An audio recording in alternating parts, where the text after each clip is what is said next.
Salut. J'ai comme l'impression qu'on passe à côté de quelque chose. Quelque chose de grandiose. Vous me direz ce que vous en pensez. On dit tout le temps de Montréal que c'est la Mecque du hockey, que c'est la ville dans le monde où le hockey est le plus vénéré, où les gens sont les plus connaisseurs. C'est ici qu'il s'est gagné le plus grand nombre de Coupes Stanley. C'est ici qu'habite l'équipe fétiche de l'univers du hockey. Richard, Béliveau, Lafleur, Roy, Brodeur, Dionne, Lemieux. Ils ont été les meilleurs au monde. D'abord, c'est déjà insultant que le temple de la renommée du hockey soit à Toronto. Il faut dire que celle-là, là, on l'a manqué.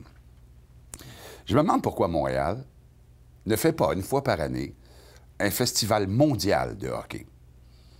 Le hockey mis en évidence sous toutes ses coutures, et ce pendant une semaine.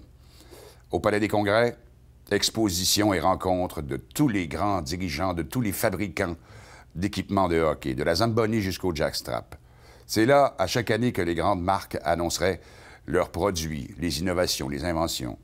Dans les hôtels, des conférences, des rencontres avec les dirigeants de hockey de la planète, les fédérations russes, suédoises, américaines, finlandaises, suisses, aussi des neurologues, des médecins, pour venir nous parler des commotions cérébrales notamment, des spécialistes en conditions physiques.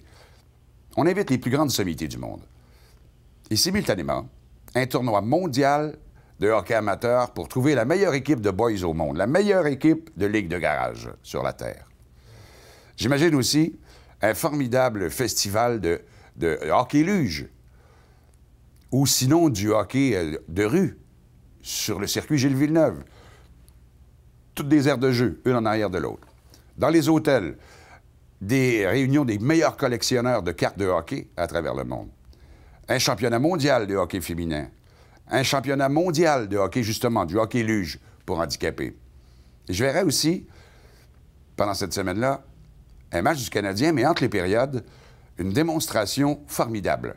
Un court match de hockey entre aveugles. Vous savez qu'il existe à Montréal une ligue de hockey pour aveugles. Ce serait le temps de faire une démonstration.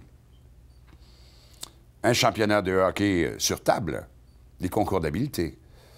Et pour célébrer Montréal, la ville, à chaque année, on rebaptiserait une des rues autour du Centre Bell. La rue Saint-Antoine deviendrait la rue Maurice-Richard. L'année d'après, la rue Drummond devient la rue Jean-Béliveau. La rue Cresson qui devient la rue Guy Lafleur.